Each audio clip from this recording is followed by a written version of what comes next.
오늘 선포되어질 하나님의 말씀은 창세기 50장 15절에서 21절까지입니다. 창세기 50장 15절에서 21절입니다. 구약 성경 81쪽에 있습니다. 창세기 50장 15절에서 21절의 말씀을 제가 봉독해 올리겠습니다. 요셉의 형제들이 그들의 아버지가 죽었음을 보고 말하되 요셉이 혹시 우리를 미워하여 우리가 그에게 행한 모든 악을 다 갚지나 아니할까 하고 요셉에게 말을 전하여 이르되 당신의 아버지가 돌아가시기 전에 명령하여 이르시기를 너희는 이같이 요셉에게 이르라 내 형들이 내게 악을 행하였을지라도 이제 바라건대 그들의 허물과 죄를 용서하라 하셨나니 당신 아버지 하나님의 종들인 우리 죄를 이제 용서하소서 하매 요셉이 그들이 그에게 하는 말을 들을 때에 울었더라.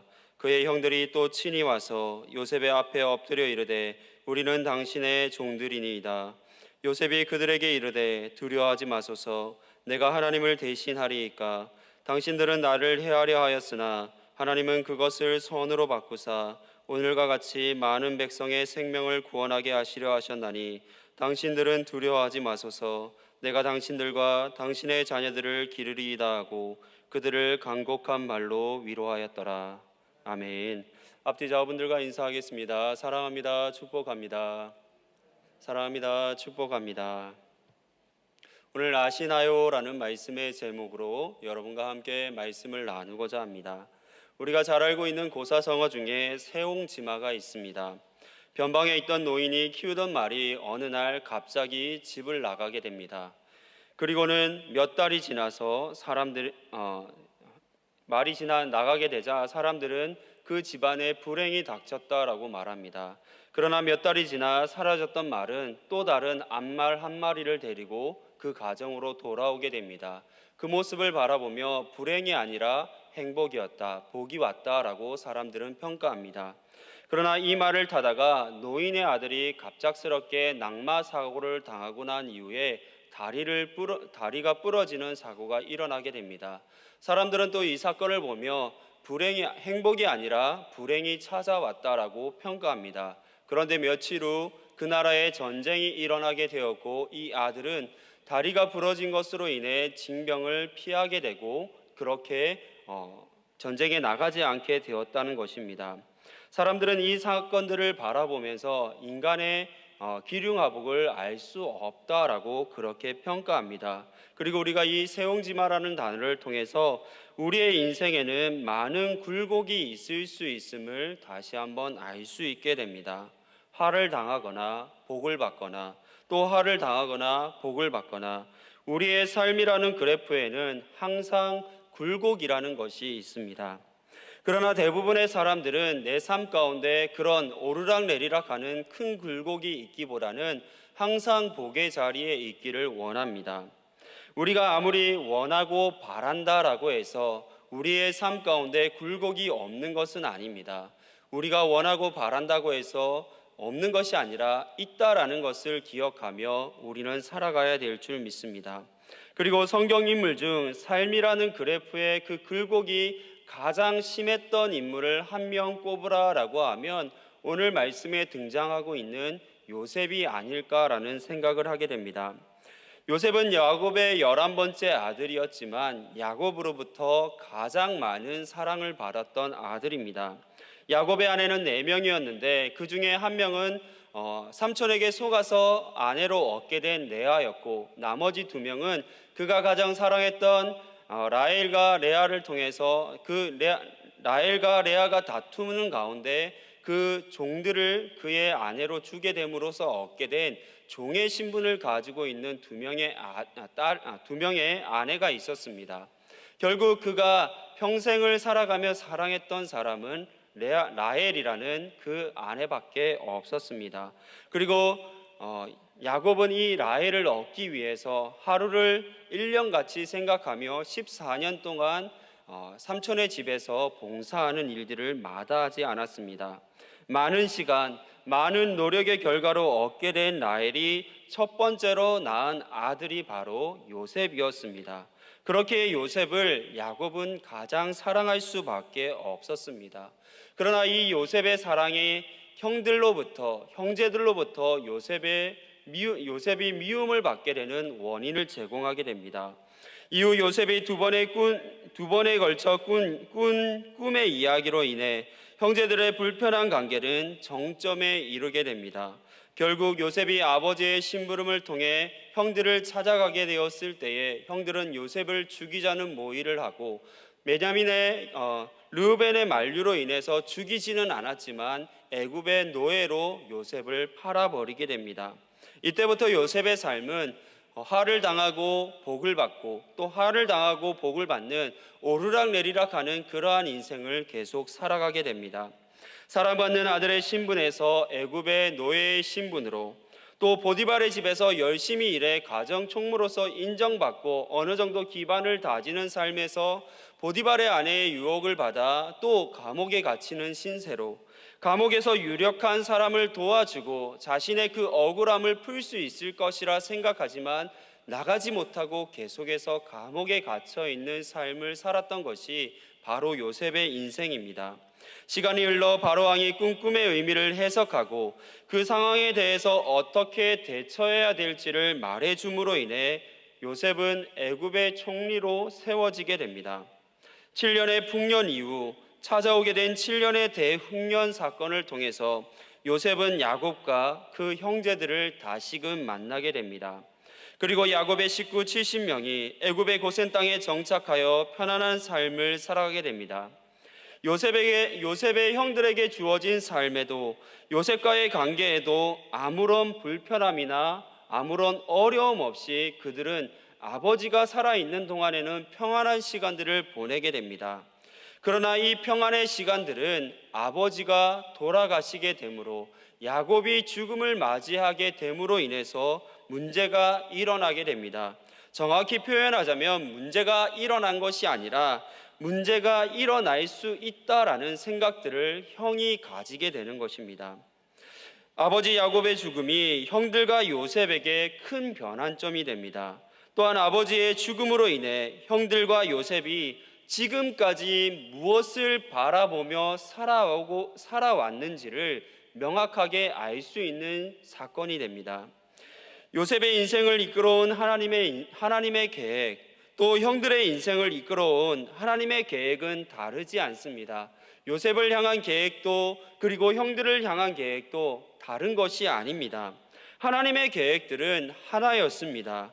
아브라함을 통해서 그들의 자손에게 복을 주시겠다고 한 그 약속이 요셉에게 주어진 하나님의 계획이었고 또 형들에게 주어진 하나님의 계획이었습니다. 아브라함을 통해 복의 통로가 되게 하시겠다 말씀하셨고, 너를 통해서 너의 자손들이 하늘의 별과 같이 바다의 모래와 같이 많아지게 할 것이라고 약속하셨습니다.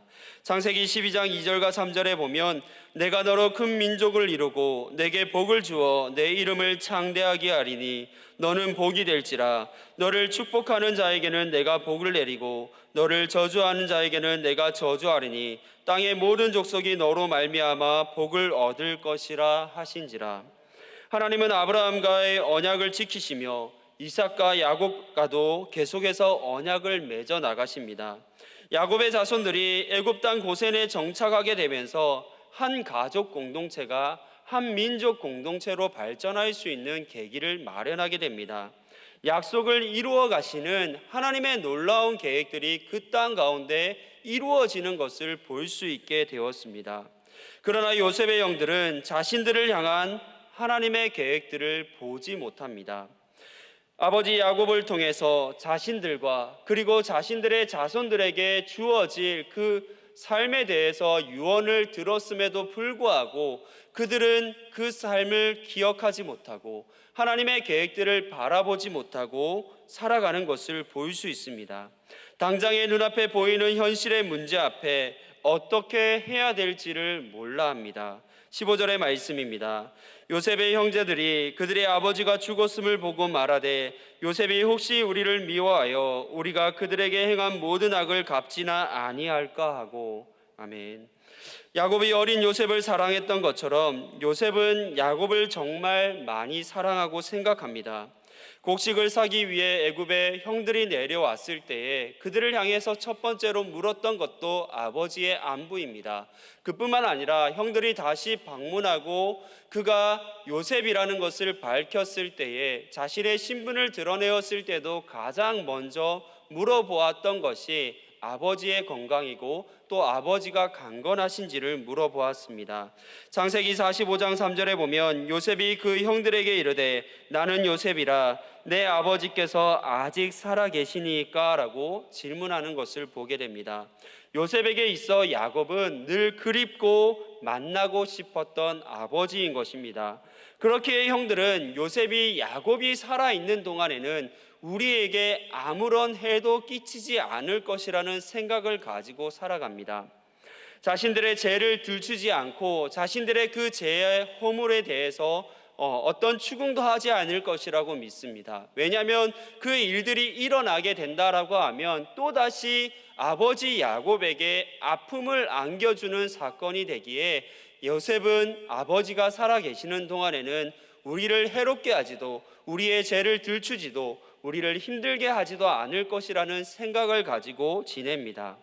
그러나 자신들의 보호자, 자신들의 울타리의 역할을 하는 야곱이 죽었기에 이제는 요셉이 자신들을 향해 반드시 복수할 것으로 생각합니다. 요셉은 형들에게 쉽게 복수를 할 수 있을 만큼 힘과 권력을 가지고 있는 위치에 있었습니다. 가족의 관점에서 보면 요셉은 11번째 형제에 지나지 않았지만 당시 시대적 관점에서 신분의 차이는 가장 강력한 나라의 총리 대신입니다. 애굽이라는 나라의 2인자이고 또 형들은 그 나라에 그 새들어 살아가고 있는 이방인에 지나지 않았습니다. 이러한 사실을 통해 요셉의 형들이 얼마나 요셉을 두려워하고 있었는지를 알 수 있습니다. 또한 그들이 얼마만큼 요셉을 두려워했는지를 다시 한번 확인할 수 있는 말씀이 16절과 17절의 말씀입니다. 함께 보겠습니다. 요셉에게 말을 전하여 이르되 당신의 아버지가 돌아가시기 전에 명령하여 이르시기를 너희는 이같이 요셉에게 이르라 내 형들이 내게 악을 행하였을지라도 이제 바라건대 그들의 허물과 죄를 용서하라. 아멘. 형들이 요셉에게 하고 싶은 말은 아버지께서 돌아가시기 전에 형들이 죄를 지었을지라도 그 죄들을 용서해 주라는 것입니다. 그런데 아버지에게 들은 이 이야기를 함에 있어 직접 찾아가서 요셉에게 요셉아, 아버지가 돌아가시기 전에 우리에게 이런 말을 남겼어. 형들이 너희에게 잘못을 했지만 너는 그들을 용서해 주기를 바래. 이 말을 남겼어라고 직접 이야기를 전하는 것이 아니라 제3자의 입을 통해서 먼저 그들의 입장을 전달하는 것을 보일 수 있습니다. 아마도 이 이야기를 한 것은 요셉의 동생인 베냐민이지 않았을까라는 추측을 해보게 됩니다. 아버지께서 남기신 이야기를 함에 있어 형제가 이야기를 함에 있어 그것을 직접 하지 못하고 두려움 가운데 그 관계를 회복시킬 수 있는 누군가를 통해서 그 이야기를 전하고 있습니다.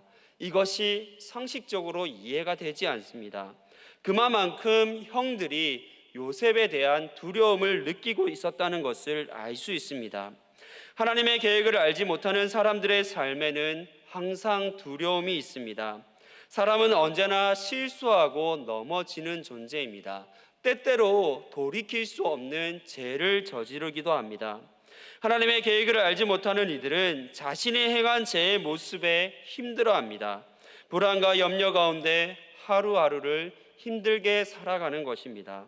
그러나 하나님은 우리를 심판하기를 원하시는 분이 아니라 용서하기를 원하시는 분이십니다. 문제는 하나님의 계획을 알지 못하기에 이 용서에 대해서도 알지 못합니다. 모든 것을 용서해 주셨지만 스스로 받아들이지 못하고 계속 의심하고 두려워하는 삶을 살아가게 됩니다. 저는 어렸을 때 교회를 빠지면 어머니께 상당히 많은 혼을 났던 기억들이 있습니다.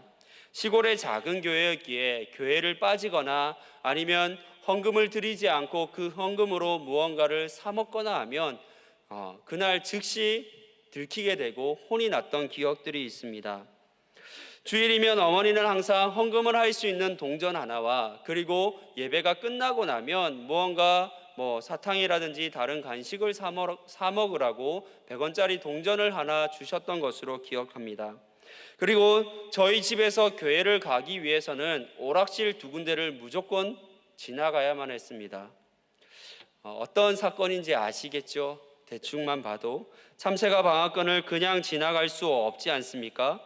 교회에 가기 전부터 오락실에서 들려오는 그 오락음이 저의 귓가를 계속해서 맴돌아서 당연히 오락실을 들어갔습니다.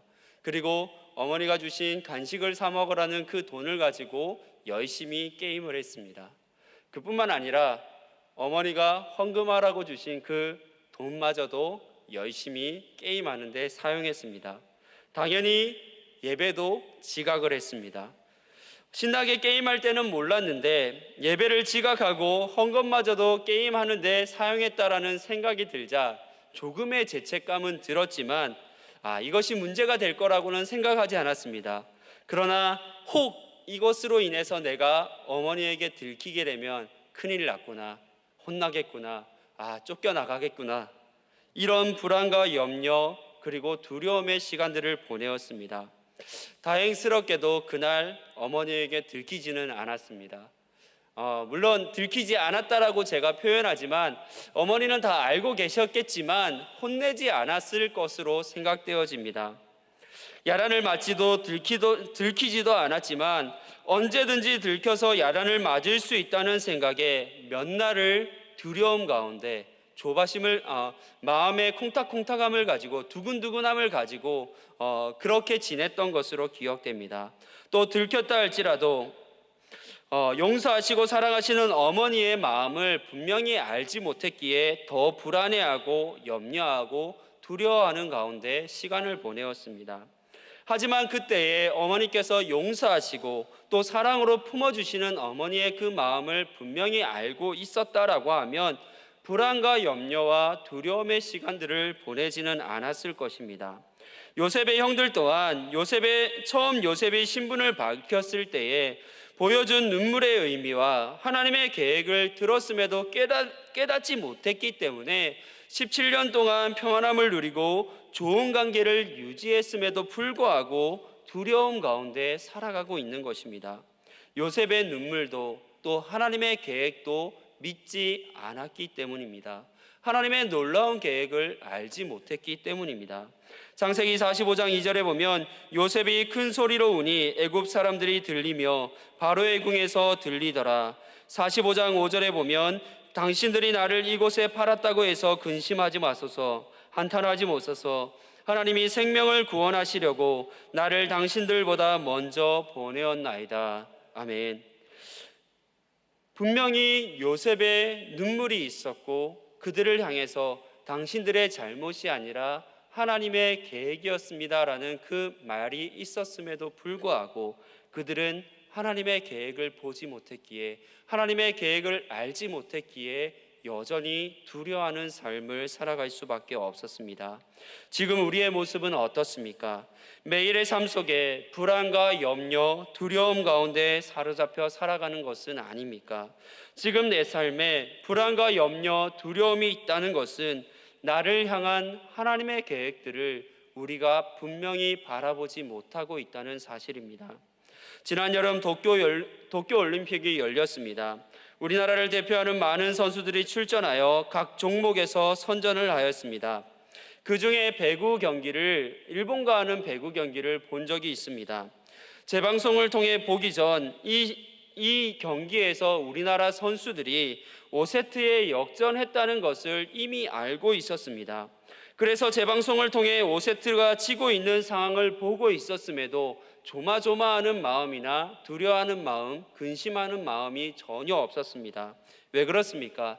지금은 지고 있지만 결국에는 이길 것을 알고 있었기 때문입니다. 우리는 알 수 없기에 염려하고 불안해하고 두려움을 가지게 됩니다. 알 수 없기에 계속해서 불안한 삶을 살아가게 됩니다. 하나님에 대한 믿음이 없기 때문에 두려워합니다.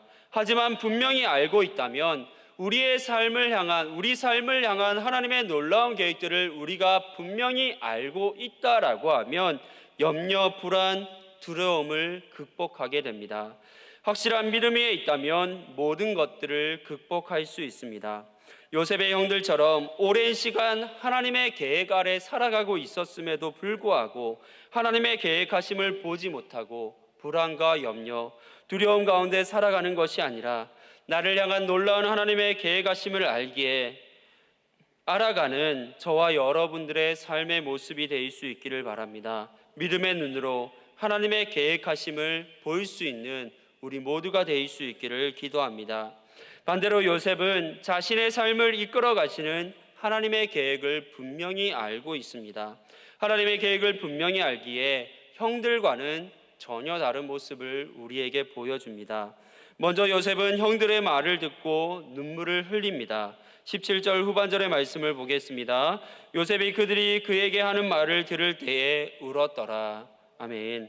요셉은 자신과 형들을 향한 하나님의 분명한 계획들을 알고 있었습니다. 그러나 형들은 하나님의 계획을 알지 못한 채 두려움에 사로잡혀 아버지의 유언을 다른 사람을 통해 말하고 용서를 구하는 그 모습들을 바라보며 요셉은 눈물을 흘립니다. 직접 오지도 못하고 형들을 통해서, 그리고 자신 앞에 무릎 꿇고 있는 그 형들의 모습 가운데 요셉은 눈물을 흘립니다. 요셉의 눈물은 안타까움과 슬픔의 눈물입니다. 형들이 요셉을 노예로 판 것은 요셉의 나이 17살 때입니다. 그리고 요셉이 총리가 되어 형들을 다시 만난 것은 요셉의 나이가 39살로 22년이 지난 이후입니다. 이때 이미 요셉은 눈물을 흘리며 형들을 용서했습니다. 당신들이 나를 이곳에 판 것이 아니라, 당신들의 죄로 인한 것이 아니라 하나님께서 우리를 구원하시기 위해 우리를 이곳으로 인도했다라고 분명히 선포했습니다. 앞에서 읽었던 창세기 45장 2절과 5절이 요셉이 형들을 용서하는 그 장면입니다. 용서 이후 야곱이 죽기까지 또 17년의 시간이 흐르게 됩니다. 요셉의 나이가 56세입니다. 39년이 지났음에도 하나님의 계획을 깨닫기보다 여전히 죄의 짐을 살아가고 있는 그 형들의 모습을 바라보며 요셉은 안타까움과 슬픔의 눈물을 흘리고 있는 것입니다. 그 어렸을 때 자신에게 행한 그 죄로 인해서 40년이라는 시간 동안을 벗어나지 못하고 여전히 두려움 가운데, 슬픔 가운데, 괴로움 가운데 살아가고 있는 그 형들의 안타까운 현실을 바라보며 요셉은 눈물을 흘리고 있습니다. 나를 향한 하나님의 계획을 알지 못하며 살아가는 것은 너무나 슬픈 일입니다. 하나님은 우리 모두를 향한 계획들을 가지고 있습니다. 하지만 모든 사람들이 이 계획들을 아는 것은 아닙니다. 내가 하나님의 계획을 안다고 해서 우쭐해하는 것이 아니라 하나님의 계획을 알지 못한 채 여전히 세상 속에서 염려와 불안과 두려움 가운데 살아가는 그들을 향해 우리는 함께 눈물을 흘릴 수 있어야 합니다. 코로나 시대를 지나면서 점점 더 교회를 비판하는 목소리가 커지고 있습니다. 교회가 실수한 부분들도 분명히 있지만 교회를 세우신 하나님의 계획들을 그들이 알지 못하기 때문에 비난하고 비판하는 것입니다. 하나님의 계획을 모르기에 염려와 불안, 두려움 가운데 교회를 공격의 대상으로 삼고 있습니다. 그들이 어떤 반응을 보인다 할지라도 하나님의 계획을 아는 우리들은 염려와 불안, 두려움에 사로잡혀 살아가는 세상의 사람들을 향해 눈물을 흘릴 수 있기를 바랍니다. 우리의 진실된 눈물이 계속 흘러간다라고 하면 그들 또한 하나님의 계획들을 알게 될 것입니다. 교회를 세우신 하나님의 놀라운 계획들을 알게 될 것입니다. 그들이 하나님의 계획을 알 때까지, 그리고 우리의 눈물이 받아들여질 때까지 눈물을 계속해서 흘릴 수 있는, 눈물의 기도를 올릴 수 있는 우리의 삶이 될 수 있기를 간절히 소망합니다. 다음으로 요셉은 용서하는 삶을 살아갑니다. 19절과 20절의 말씀을 보겠습니다. 요셉이 그들에게 이르되 두려워하지 마소서, 내가 하나님을 대신하리이까. 당신들은 나를 해하려 하였으나 하나님은 그것을 선으로 바꾸사 오늘과 같이 많은 백성의 생명을 구원하게 하시려 하셨나니. 아멘. 두려워하는 형들에게 두려워하지 마소서, 내가 하나님을 대신할 수 없다라고 말하고 있습니다. 요셉의 말은 형들이 지은 죄에 대한 부분과 그리고 하나님의 계획에 대한 모든 부분들을 내가 좌지우지할 수 없다라는 것을 뜻합니다. 요셉의 애굽의 총리가 되기까지 요셉은 애굽의 총리가 되기까지 많은 일들을 경험하게 됩니다. 애굽의 총리가 되기까지 그는 항상 하나님이 함께 하셨고 그 삶을 형통케 하셨음을 경험합니다. 이 경험 속에 자신의 힘과 능력이 중요한 것이 아니라 하나님의 섭리가 있으며 그 섭리 가운데 자신이 세워져 왔다는 것을 깨닫게 됩니다. 하나님의 섭리 속에 살아가면 용서 못할 사람이 없습니다. 생각해 보시기 바랍니다. 요셉이 하나님의 섭리를 깨닫지 못하고 복수의 삶을 살아가는 사람이었다라고 하면 그가 총리 대신이 되었을 때에 가장 먼저 누구를 제거했을까요?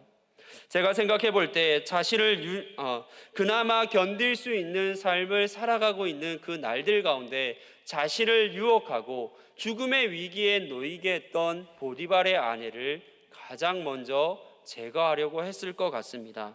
그러나 성경 어디에도 요셉이 총리가 된 이후에 자신을 위한 복수의 삶을 살았다라는 기록은 없습니다. 나를 향한 하나님의 계획이 무엇인지를 분명히 알았기에 그 사명을 감당하기 위해 최선을 다하는 삶을 살아갑니다. 하나님의 지혜를 통해 애굽을 다스립니다. 그것이 하나님께서 자신을 애굽의 총리로 세우신 이유임을 알았기 때문입니다. 자신을 총리로 세우신 하나님의 섭리였음을 알았기 때문입니다. 그렇기에 내가 많은 능력과 권세, 힘을 가지고 있다고 해서 하나님을 대신할 수 없다라고 고백합니다. 하나님의 뜻을 인간의 힘으로 거스를 수 없습니다.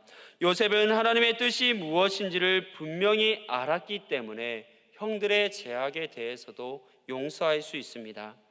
예수님께서 용서의 질문을 하는 제자들에게 7번씩 70번이라도 용서하라고 가르쳐 주십니다. 왜 그렇습니까? 그것이 하나님의 뜻이고 하나님의 섭리이기 때문입니다. 바울이 생명을 다해 복음을 전하고 세운 교회들이 시간이 지나면서 바울의 사도성에 대해 의심을 하고 바울이 전한 복음을 버리는 모습들을 보이게 됩니다. 그리고 그것으로 인해서 바울이 정말 힘든 시간들을 보내게 됩니다. 그럼에도 바울은 그들에 대해서 분노하거나 그들에 대해서 징계하지 않습니다. 그들을 자신의 마음에 품고 그리고 그들을 사랑하기 위해 노력합니다. 왜 그렇습니까? 하나님께서 그들을 징계하는 것을 원하지 않기 때문입니다. 그들을 사랑하고 그들을 품어주고 그들이 다시금 올바른 신앙을 가지고 바른 교회를 세워갈 수 있도록 세워가는 것이 하나님의 섭리이고 하나님이 그 교회를 향한 뜻이기 때문에 바울은 그것을 알았기 때문에 징계하거나 분노하지 아니하고 그들을 위해 기도하는 삶, 그들을 품는 삶을 살아가는 것을 보게 됩니다. 우리가 절대 하나님을 대신할 수 없습니다. 그렇기에 하나님의 계획을 아신다면 우리의 삶 가운데 용서하는 삶을 살아갈 수 있기를 부탁드립니다. 마지막으로 요셉은 위로의 삶을 살아갑니다. 20절의 말씀을 보겠습니다. 당신들은 두려워하지 마소서, 내가 당신들과 당신의 자녀를 기르리이다 하고 그들을 간곡한 말로 위로하였더라. 아멘. 요셉의 형들은 요셉의 이야기를 들었음에도 마음의 압박을 느끼고 있습니다. 여전히 불안함을 느끼고 있습니다. 내가 하나님을 대신할 수 없습니다. 하나님께서 악을 선으로 바꾸셨습니다. 그 이야기를 들었음에도 다시 한번 그 마음에는 마음이 놓이지 않아 두려움 가운데 있었다는 것입니다. 그래서 요셉은 두려워 떨고 있는 그들에게 위험 있는 말로 총리 대신에 그 지위를 가지고 말하는 것이 아니라 형제로서 그들이 두려워 떨지 않도록 부드러운 음성으로 두려워하지 마소서라고 말합니다. 형들이 과거의 죄를 벗어나지 못하는 것을 알기에 이제는 괜찮습니다. 두려워할 필요가 없습니다. 안심해도 됩니다. 당신들이 지은 죄에 대한 기억을 하나님께서 가장 선한 것으로 바꾸어 주셨습니다. 이렇게 간곡한 말로 그들을 부르고 또 그들을 위로합니다. 간곡한 말이라는 것은 그들의 마음으로부터 자유로움을 주일 수 있는 말을 의미합니다. 마음을 감동케 하는 말을 통해 위로하는 것입니다. 형식적인 위로와 용서가 아니라 그들의 마음이 움직일 수 있도록 그들을 위로하고 실제적인 위로의 모습을 보여줍니다. 다윗은 통일왕국의 왕이 된 이후에 사울왕의 집에 남아있는 사람을 찾습니다. 다윗왕이 사울왕국에 남아있는 사울왕의 신하나 아니면 그 가족을 찾는다라는 소문이 들었을 때에 그 신하와 또 그 자손들의 마음이 어떠했을까요? 그들은 당연히 불안하고 염려하고 걱정할 수밖에 없었습니다. 왜 그러냐면 사울왕이 다윗에게 한 일들을 너무나 잘 알고 있었기 때문에 그들은 염려하고 불안해할 수밖에 없었습니다. 사울왕을 섬겼던 시바가 와서 요나단의 아들 무비보셋가 남아 있다는 것을 알려줍니다. 다윗왕이 무비보셋을 데려오라고 명하고 내가 그에게 은혜를 베풀겠다라고 말합니다. 그러나 그 이야기를 들었음에도 불구하고 자신에게 나오라는 다윗의 명령을 들은 무비보셋의 마음은 어떠했겠습니까? 은혜를 베풀겠다라고 이야기를 들었지만 그 자리에 갔을 때에 내가 죽게 될지도 모른다라는 불안과 염려, 두려움이 가득했을 것입니다.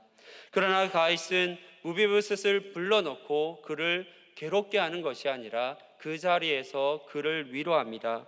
사무엘하 9장 7절과 8절에 보면 다윗이 그에게 이르되 두려워하지 말라. 내가 반드시 내 아버지 요나단으로 말미암아 내게 은총을 베풀리라.